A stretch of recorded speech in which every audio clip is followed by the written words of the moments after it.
तो उनके मन में सिर्फ एक आत्मा है जिसमें अहम ब्रह्मास्मि का भाव सर्वोपरि है। वहां पर ना तो जाति है, ना तो विभेद है, ना ही पंथ के आधार पर होने वाली कोई कुरीति है। इस नाते पंडित दीनदयाल उपाध्याय का जो दर्शन है वह आध्यात्मिकता से भरपूर होते हुए पूरे समाज के पोषण का दर्शन है, जिस दर्शन से हम सबको लाभ लेना चाहिए। लेकिन मानस कैसा है समाज का? दिल्ली विश्वविद्यालय की अपनी एक क्लास में मैं कुछ पढ़ा रहा था, तो कुछ इस्लाम को मानने वाले विद्यार्थियों ने मुझसे प्रश्न किया कि सर आप दीनदयाल जी पर चर्चा कर रहे हो, वो तो बड़े कमनल है। तो मैंने उनको टास्क दिया, आप मेरे कमरे से इंटीग्रल ह्यूमनिज्म की किताब अंग्रेजी हिंदी दोनों ले जाओ, पढ़ करके आओ, हाइलाइटर भी मैं ही दे दूंगा।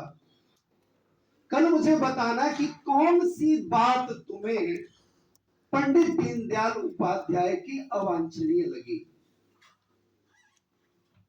जब दूसरे दिन वो बच्चियां और लड़के आए, मैंने जानबूझ करके उनसे चर्चा की।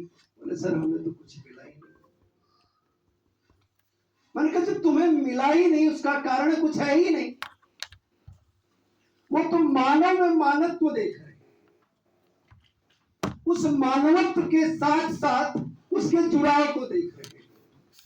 पश्चिम की संस्कृति जहां हमको खंड खंड में बांट करके हमारा आकलन करती है, विश्लेषण करती है, पंडित दीनदयाल जी हमारे मानवीय रिश्तों को जोड़ते हुए आगे बढ़ते हैं और ऐसा जुड़ाव पैदा करना चाहते हैं, ऐसा जुड़ाव पैदा करते हैं एकात्म मानव दर्शन से कि विभेद के लिए, छुआछूत के लिए कहीं कोई स्थान न रहे, सभी के लिए एकमेव परम श्रेष्ठ का जो लक्ष्य है वो सर्वमान्य हो जाए। ऐसे दीनदयाल उपाध्याय को अकादमिक जगत में जितना महत्व मिलना चाहिए था, जितना उन पर पढ़ा जाना चाहिए था, जितना उन पर लिखा जाना चाहिए था, दुर्भाग्य से नहीं हुआ।